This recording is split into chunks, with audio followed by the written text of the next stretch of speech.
So, welcome everyone to the Solo to Entrepreneur show. You are with me, the host, Lorraine Chai. Now, as a successful entrepreneur, being in a space of business, I have come across business owners who thrive for growth and the possibility for more. But what is the secret sauce to success? Now, today I have one of my good friends, Douglas Glanville from Sydney String Center, to share some insights of his success with business. So, welcome, Douglas. Hi. Now, I knew Douglas for quite some time now, and I don't know how many years that is. Maybe Um, 7 now, I think. is it 7? Yeah, it could be 7 years. Years tend to slip me. Yeah. But when I started out, I was just a newbie in the music industry, and I think we were both in the same organization, so Australian Strings Teachers Association here in Australia. So I understand that you grew up in a musical family, such as myself. And from Yeah. an entrepreneur mind, you are kind of person that loves learning different things, as a musician, a violin maker, and now a book distributor. And on top of all of it, I didn't know you did law. Yeah, true story. Yep, I did that in a moment of madness. I went and did a law degree for 5 years because sounded like a good idea at the time, but I realized that wasn't for me. So I'm happy doing what I'm doing now in music. Yeah. So what was that thought process in doing law? So wind it back a little bit further. I was really lucky that I played cello to a pretty high standard when I was in high school. That gave me a scholarship to go to pretty good school. So for me, music is all about opening doors and opportunities. And so I'm really grateful that being good at something that I really loved gave me a really good education. And when you're finishing school, you start chatting with career counselors and your parents and friends and what things are you really good at? Okay, well, I'm pretty good at writing essays, and I'm pretty good at public speaking, and what things could be appropriate for somebody who's good at those things. And then you naturally just ended up at law. I knew business sounded really dreary to me. At that Like, particular time, isn't it? yeah, it just didn't interest me at all. And so I thought, okay, we'll go do a law degree. And the idea was that I could help people and specifically help musicians. So I was interested in intellectual property. So I majored in intellectual property and copyright law because I thought at least then I can be surrounded by musicians. But it turns out that the legal industry is very adversarial in my view. I mean, I've got a lot of friends who are still practicing law and doing some real good in the world, but I don't like being in conflict with people. And so in the end, it didn't suit me, but I don't regret it for a minute because I learned a lot Yeah, from doing I was it. gonna say, like, did you learn anything from law and apply that in a business sense, or did it help you? Would you change anything? Would you go back in time and not do law again, or was it a journey No, that you're happy you went through? yeah, it was great. I loved studying and being in that environment at university. It wasn't a waste of time at all for me.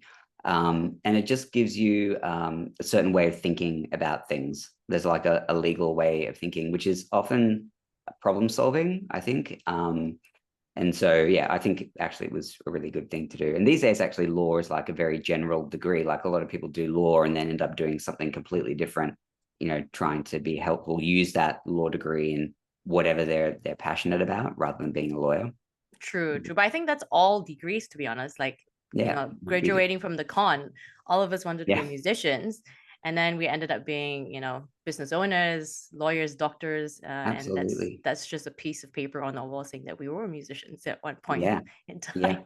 yeah, exactly. Yeah, Now, when we both approached each other, I was a growing author. So I was new in the whole industry of self-publishing, things like that. And what stood out to me was to me, I see how you love serving others on top of everything else is your whole heart of helping others, wanting to help people grow and giving me advice when you didn't have to in mm, that learning process for myself. When coming to your shop as well, that's how you run your business. Now, what yeah. is your whole concept? I know, I have a feeling that's part of you, like having that, drive of wanting to help others. But what can you say about that whole concept of leadership in terms of your service to others? Yeah. I mean, that topic of leadership, which might be interesting quite a bit to your listeners, that's just such a big, like when I first started running the business, I thought this is going to be easy, like I'm a really good musician. So mostly our business sells musical instruments. That's what we do. Why we do it and all that, we can talk about later. And so I was really good at selling things because I love the instruments. I really wanted to help my customers so I could do that. And I just thought, well, being a manager or being a leader is just like, I don't know, just find nice people and teach them a little bit and it'll be fine kind of thing. It'll take care of itself. But it probably took me 5 years of leading the business to realize that I was completely incompetent at that job, at leading, at being a manager, completely incompetent. And so it really knocked me down at the time. And I had to start from scratch and go, okay, this leadership thing, that's a discipline in and of itself. And if I wanted to have any hope at growing the business, which was going to involve hiring more people and bringing them along for the journey, I really had to learn about leadership. And so I went on a big learning journey. I like to read a lot.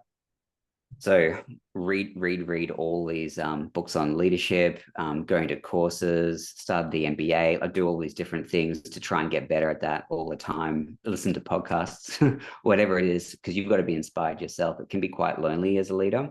But yeah, now what I do is I've realized that to grow, I'm only as good as the people that are in my team. So as a leader, I'm really focused now on helping them grow and helping them succeed. It was a big mindset change to like I'm not doing the work anymore, and I get when you do the work, you can get instant gratification from that. Like I've helped a customer and they're really grateful for the advice and for what that they feel really good about it. So you feel really good about it, and you do so little of that actual work when you're a leader. You've got to learn to feel that same sense of achievement when other people achieve. That's right. Yeah, and that's whoever it is. So it could be my team, or it could be, yes, like we work with a lot of suppliers from Australia and also overseas, and like helping them achieve success through us. Like that's how we've grown it. No, that's good. That's good. I just watched the old movie The Intern by Anne Hathaway. Oh yeah.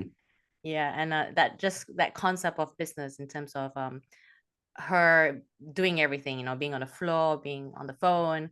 Do you miss that, or sometimes from time to time you do pop on the floor of your shop? Yeah, I do that partly selfishly because I really like it. So I do love to jump in. And you might be able to catch somebody. There's this concept about like catching somebody doing something right. So like I love to like be around with my team, like in the thick of it with my team, and really like have the opportunity to observe and let them know when they're doing a really good job. So I really like that. And then partly I think it's good just to be on the floor, just to see how things are going, trying to pick up the vibe. So we've got 40 people in the business, or a bit more than that now. So we've got a frontline sales team of maybe 12. I've got a team in our workshop and production, another 12, and then we've got all sorts of like, other functions, purchasing and sort of admin and B2B sales and all that. So yeah, I love to jump in to each of those. I sort of have done all of those roles. So yeah, it's fun to jump in and do it for sure. Rather than being on, at the back of the Yeah, the screen. can be a bit dreary. Get itchy. Yeah, that's right. That's right. Now, back in the day when I went into the leadership role, so we're going back into leadership. Like when I started as a youth leader, actually, Okay, as a good way to young 20-year-old who was an extreme introvert and didn't like speaking at that particular time. But for me, it was more of growth and helping my team grow. And I think with me, it's like wanting to help these young youth people grow into successful leaders. It's for me, it was observing So, going to other denominations, going to other events to see how leaders run their successful business, whether or not it's a successful practice or a successful church. And up to now, as you also said, it was about listening, reading, as well as for me currently is attending as many conferences and, is getting coaches to help. What would your advice be for solopreneurs out there in terms of what they could do or what has worked for you? Oh gosh, there's so much. I can talk about how we try and grow leaders in our organization. Firstly, because a lot of people, like me, naively, when I was in my 20s, didn't even realize that it was the thing, that it's important. So I kind of force it on the team gently. Every single morning here, we run a morning meeting. Oh, I So love that about what you do. And when I attended one of yours, it's like, oh, this kind of feels like Apple.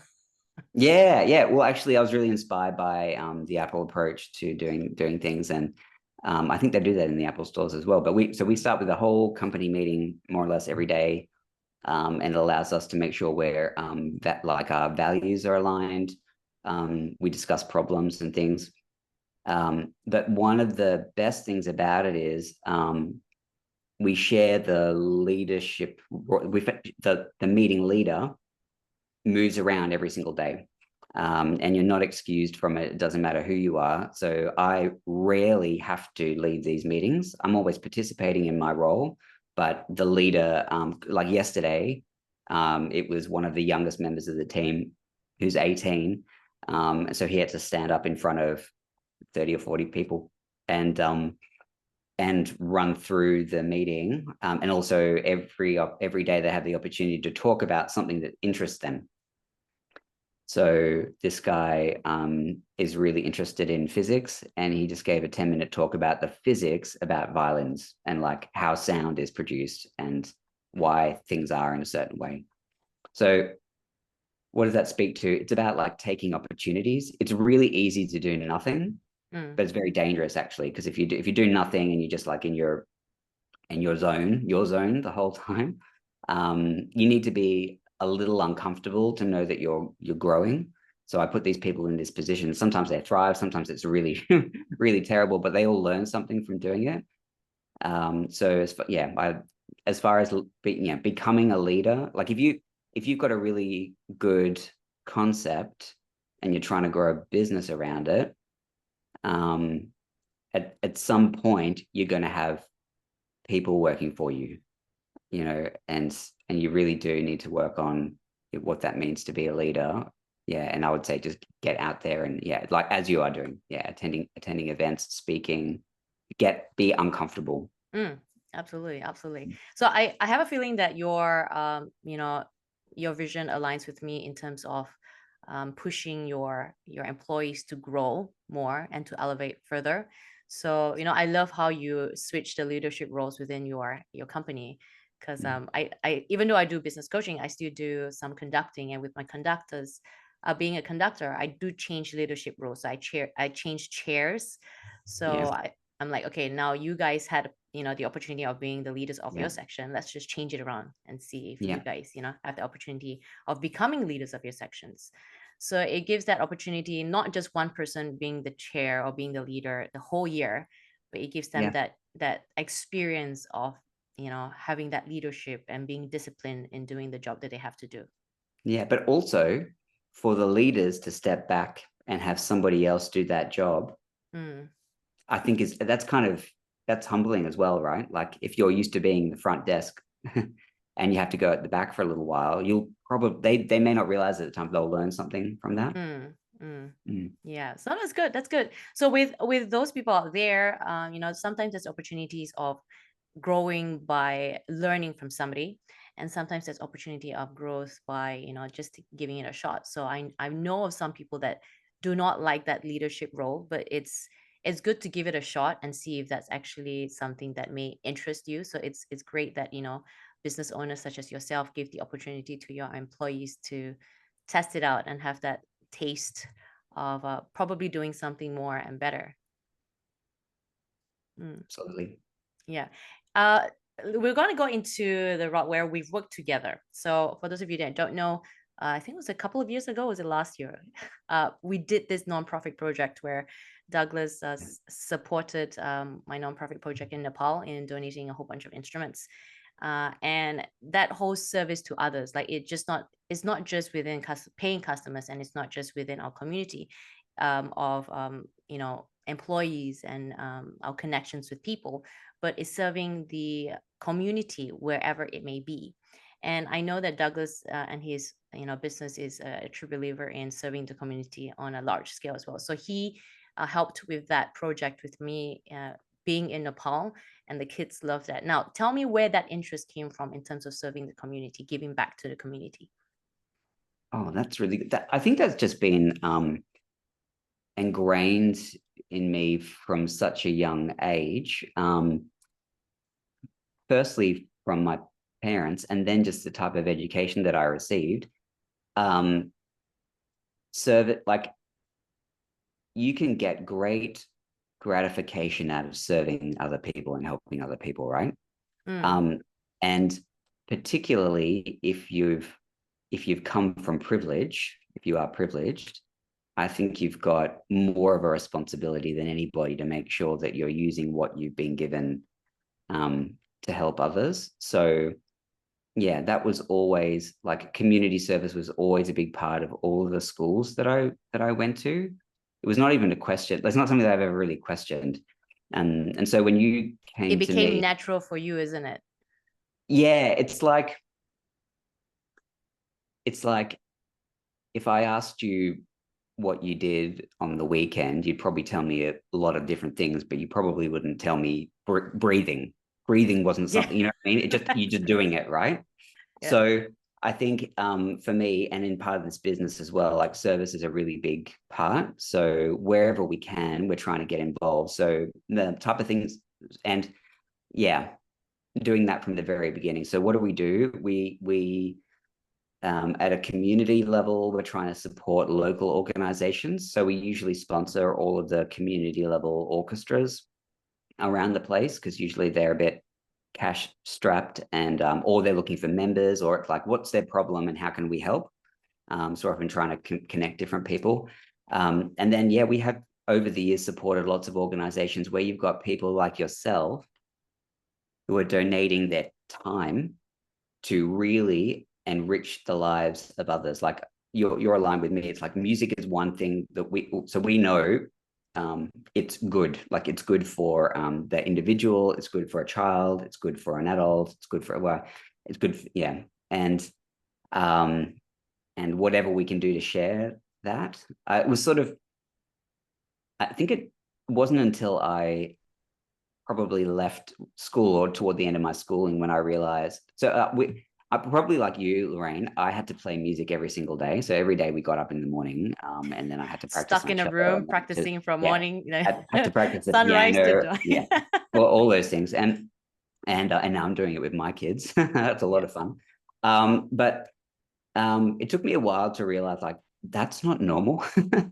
So because all the people that we were hanging out with were all Being doing the same trapped as a thing. mole underground practicing Yeah. until the sun goes down. Yeah. Yeah. When I But was at the con, that was the life. yeah, yeah.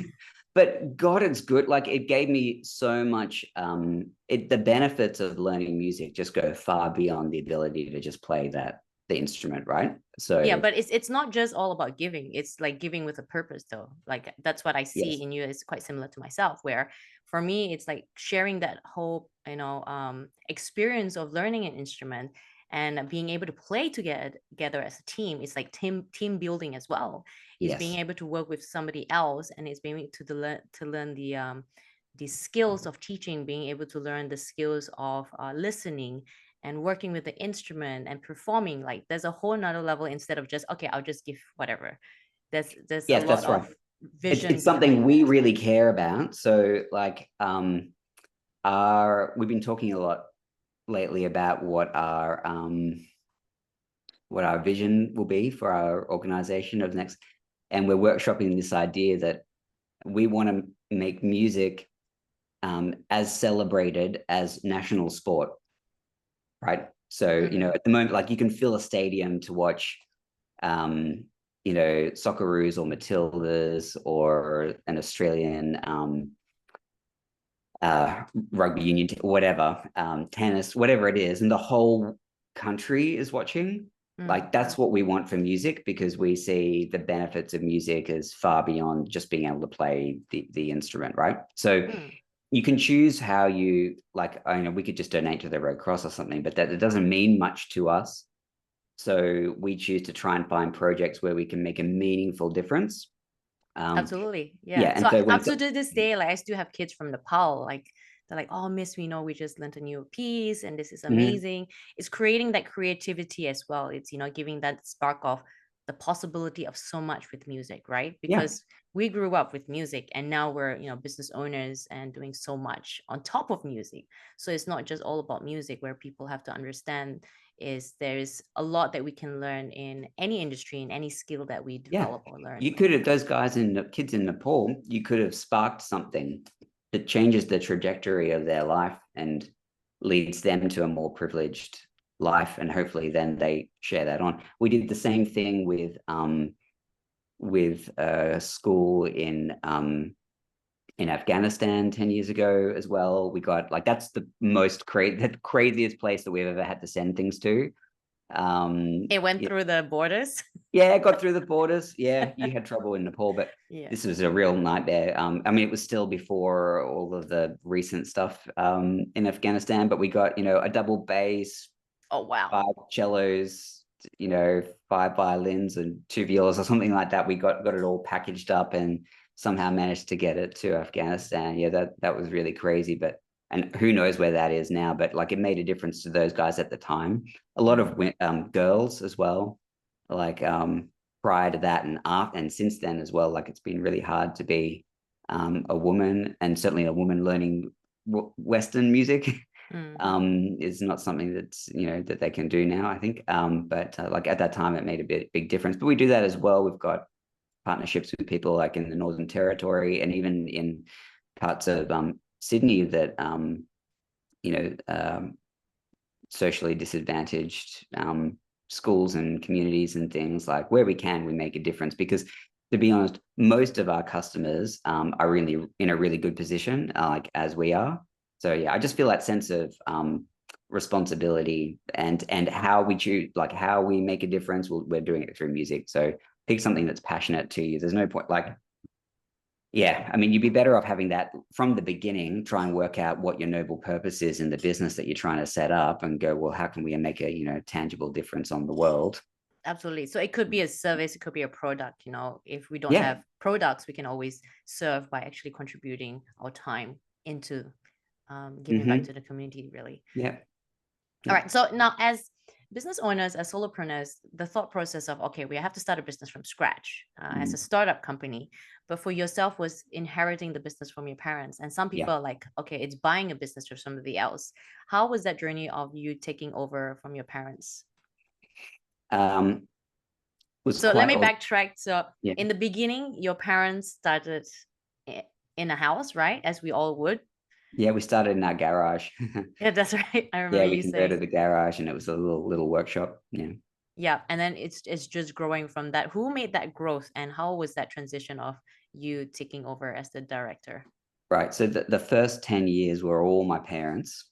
Can take no credit from that. They got into the business because so dad's a violin maker, mum's a violin teacher. They got into the business because they, like me now, believe that music is, a good thing, and they wanted to be able to, be involved in a business that was doing good through something that they really loved. And as it happens, they were both quite knowledgeable and made quite a formidable pair, because mum was really focused on how kids learn music and what they needed to learn music. And there's like a bunch of things that you need to be successful, but one of them is really good equipment, and possibly advice around that as well. And dad had all the technical knowledge, how they're made, how to make something well, a quality product. So we never sold really anything really cheap that didn't work. Everything had to work and work really well. So the first 10 years, it's like just grit Mm. A little bit of risk. Dad lost a job very unexpectedly while he was considering starting this business. And that was when my mum was pregnant with my like younger brother, and it was just a really difficult like I remember, like I was 7 at the time. I remember this feeling the stress. But sometimes it's stress like this that actually gives these people a push in terms of Yeah, doing it, isn't it? absolutely. Yeah. So as it happened, one of mum's students, so we had no money to do this. Mum and dad had no money to do this at all. But as it happened, one of mum's students, the dad was the local branch manager of Commonwealth Bank. And they basically went to this guy and would you consider giving us a loan? And like, I mean, sounds like the Wild West now. Like, who would give a loan to somebody who like didn't have a job and like, for a business like, but it'd be the equivalent of like trying to get a credit card today or something for 10 grand and like using that to start like kind of high risk. But he said, look, I think we need $10,000 to get started. And he's like, look, I know you guys. I trust you guys. I'll give you 20. So we started with 20. Yeah. Yeah. From 10 to 20. Okay. Yeah. Easy negotiation. So they started with $20,000. Basically started from home. We tried briefly with a little store, but found even that was the overheads were too high. It was better for us to be doing it from home. And often running, and like every dollar that they made either went back into supporting the family, which right, because that the big why for them is like, they wanted to be able to provide for their kids, or back into the business. Yeah. So like that was like the seed money, right? We never had to borrow money after that for years and years and years. And then it was just grit. So I remember like Dad we were working at home, Dad would get up at like 3:30 in the morning, and he'd be cutting violin bridges or doing rehairs or whatever it was, to then like put on a happy face and then wake us up at 6 o'clock for practice. Oh yeah. And then well done, Dad. I'd see my parents for an hour, a couple of hours before we went to school. Go to school, they'd be running the business. Mum would be teaching. Like mum's teaching salary really supported the business in the early days. So it worked really well. But is that great balance that your dad had in terms of making it work, right? It's that doing whatever it takes, as they say, in terms of creating a successful business, on top of the balance of having family time and also me time. I'm assuming he would have some time for himself. Oh, I don't know about that. No, he would. I like probably a little bit, but I never felt like my parents were away or absent or anything. They both worked really, really hard, but they always made sure that the time that they spent with us was real quality time, even with 3 kids. So I'm really grateful for that.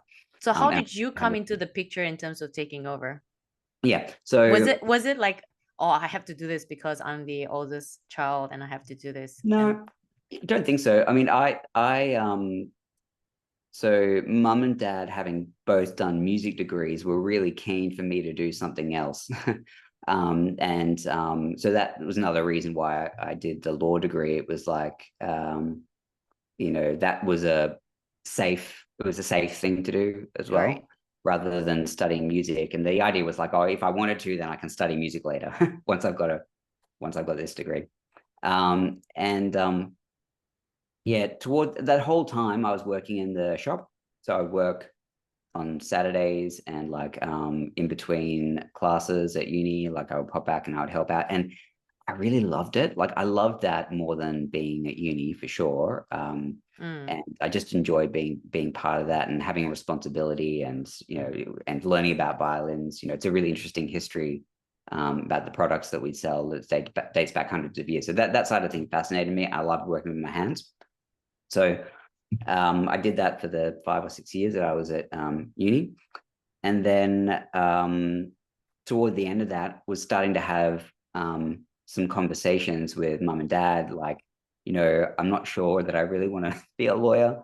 But I really feel like we could do more with our business if we had the time and the resources to be able to put into it. And I had some ideas about how we could grow it. But then I thought, well, this is all I know, right? This business is all I know. If I'm going to run this business, I should go work for some other people for a while. Exactly. Yeah. Even if I did that and it was terrible, I'd know what not to do. Not to do. Yeah. Yeah. So spoke with one of Dad's friends who is a violin maker in Germany. And also still in the music industry though, but just somebody else. Yeah.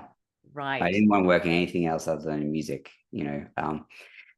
So yeah, spoke with this violin maker, and I was like, look, I'm finishing up my degree soon. I really want to travel and work for other people. And do you know anybody that would give me a job? And he was like, no problem. Come work for me. So generous with his time. Music retail, music instrument industry, everyone is mostly generous with their time, and keen to pass on knowledge, So I went to Germany then in 2008 and took some time. I worked for these two violin makers there, and I really learned about violin making, which I could do a little bit of, but that really, it was like all day, every day.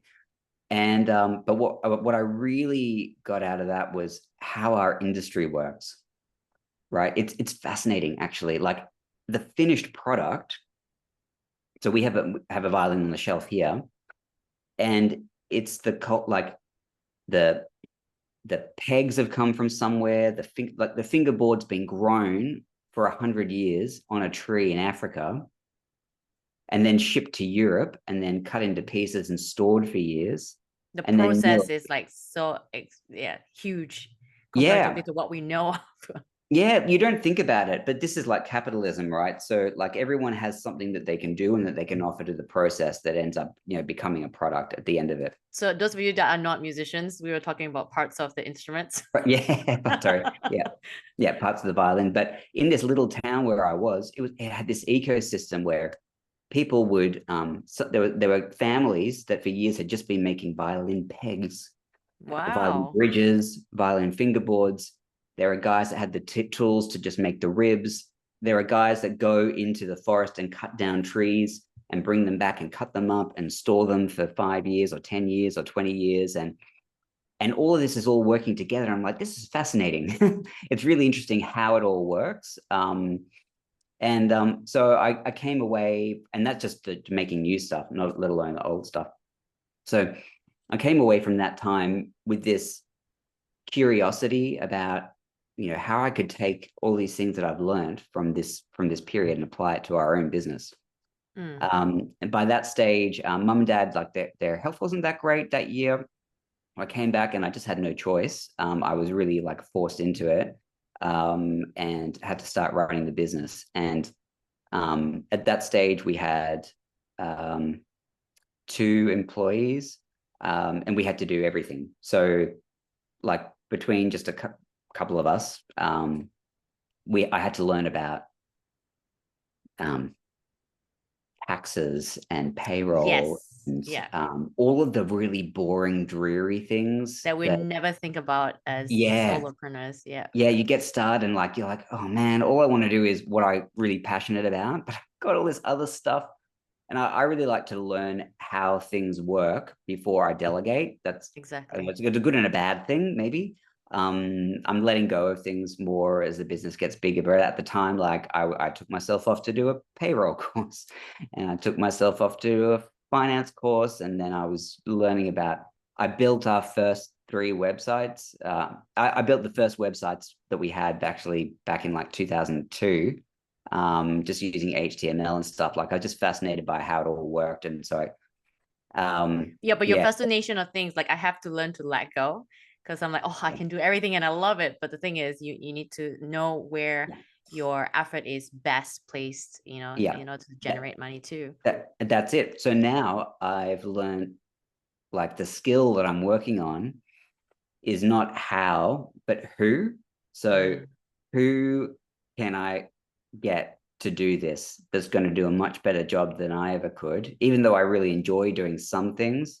I've learned to let go of that and find, joy in other people doing it. So I don't know if I answered your question, but that's how I got into the business. And then like I had this vision at the beginning, like what we do is important in our industry, and we can do good in the For world. And, so for your growth in how Sydney Strings was, I saw was you guys take actions pretty quick, because there was one point where there was a product, it's called the Bow Buddies. oh yeah. So before you guys took over, I actually found the product before, like when it first Mm-hmm. launched. And there Mm-hmm. was a possibility of me actually being the distributor, because there was chats about that with me and Ruth. Mm-hmm. But at Yeah. that time, I was like, okay, I'm just a small musician teacher that's traveling from house to house. How can I make it work? So at that time, it didn't really work out for me. And then you guys came on board and became the distributor in Australia in terms of Mm. the bow body. So I see how you guys have grown from that shop and then expand to now what, double, 2 buildings worth of products, and then now being a book distributor on top of everything. Is that growth and that quick action, as I know a lot of business owners tend to just linger around that the decision. It's more of like you guys just take that quick action and just make it happen. Yeah, it's about like it's the phrase like failing your way to success.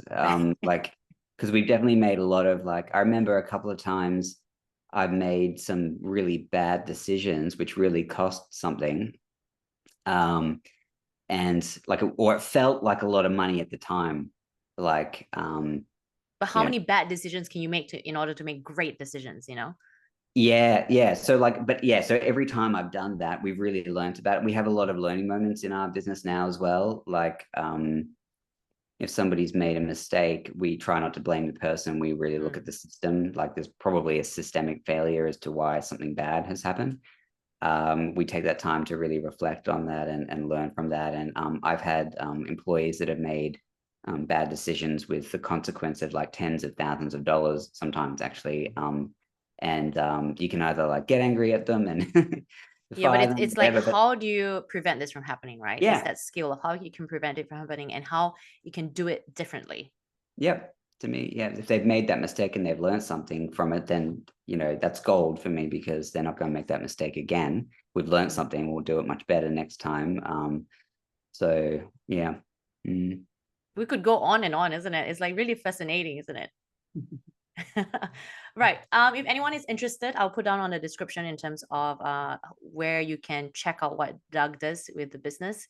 And he does a lot. So they run a music bookstore at Lib, and you guys make instruments. So if you guys are interested in having instruments, and I guess you guys ship them internationally as well. So if any one of you are interested, Yeah, that's true. Yeah, you can we do. suss it out. And they're also the new book distributor in Australia, so they currently hold my books as Yeah. well. So I will put on a description if you guys want to learn more. If you want to have music lessons, I'm sure he knows connections for online learning. It depends Mm-hmm. on where you are at. But yeah, this is a great chat, Doug. Thanks for coming on. Thanks, Lorraine. This has been fun.